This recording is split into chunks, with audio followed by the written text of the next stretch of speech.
Bonjour, alors aujourd'hui Bergson sur l'art, donc tiré de La pensée et le mouvant. Donc on va lire d'abord, pardon, et ensuite on va analyser.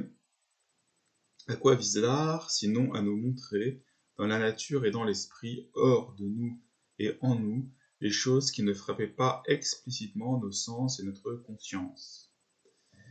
Donc à partir de là, on va commenter le début du paragraphe. La question que se pose Bergson, c'est à quoi vise l'art? Et il répond immédiatement, l'art vise à nous montrer dans la nature et dans l'esprit, donc dans les choses extérieures et dans les choses intérieures, des choses qui étaient déjà là, mais qui ne nous frappaient pas explicitement, que ce soit au niveau de nos sens ou au niveau de notre sens interne, de notre conscience. Alors ensuite, il va prendre l'exemple du poète et du romancier, bref, de l'écrivain. Le poète et le romancier expriment un état d'âme et ne le créent pas. Parce que s'ils le créaient, s'ils inventaient, s'ils étaient dans la pure imagination, ils ne seraient pas compris de nous. Pour être compris de nous, il faut que nous reconnaissions ce que nous avions déjà observé, mais de manière confuse et imparfaite et très peu consciente, en nous ce qu'ils vont nous dire à propos d'autrui et de leur personnage.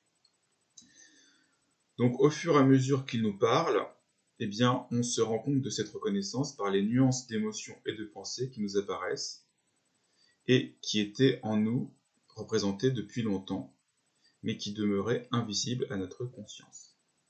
On peut faire une comparaison, telle l'image photographique qui n'a pas encore été plongée dans le bain où elle se révélera. Alors ensuite, il va nous parler du peintre, donc on va voir. Le poète est ce révélateur, mais nulle part la fonction de l'artiste ne se montre aussi clairement que dans celui des arts qui fait la plus large place à l'imitation, je veux dire la peinture. Les grands peintres sont des hommes auxquels remonte une certaine vision des choses qui est devenue ou qui deviendra la vision de tous les hommes. Donc maintenant il nous parle d'un autre art qui est l'art de l'imitation, la peinture, où on voit encore plus clairement la fonction de l'artiste.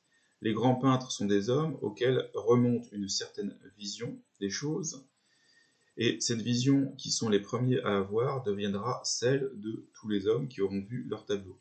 Donc ils sont comme des prophètes, les premiers à initier une vision du monde qui deviendra celle des autres. Alors ensuite il prend l'exemple de deux grands peintres, Corot et Turner, ont aperçu dans la nature, ce sont des peintres de la nature, des aspects que nous ne remarquions pas, nous n'avions pas remarqué bien que nous les avions perçus, mais ils n'étaient pas remontés à la conscience.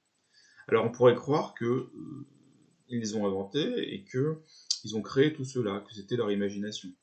Ça c'est l'objection qu'on pourrait faire, et que finalement l'émotion est due au plaisir de ces inventions.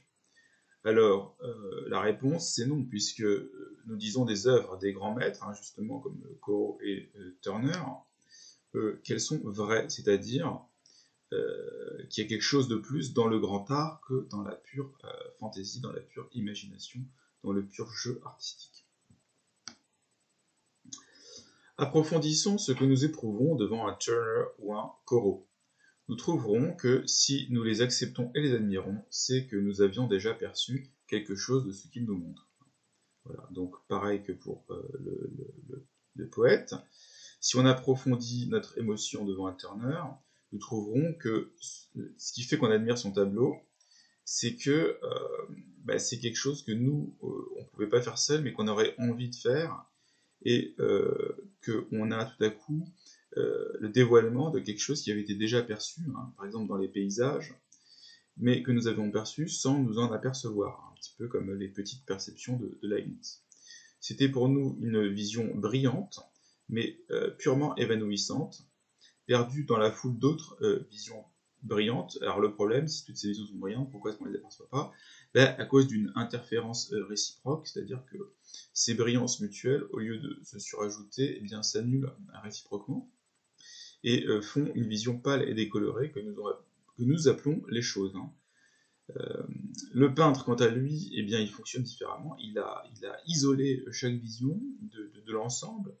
Il a enlevé l'interférence, si bien qu'il a fixé sur la toile ce que désormais nous avons aperçu et nous verrons dans la réalité grâce à lui.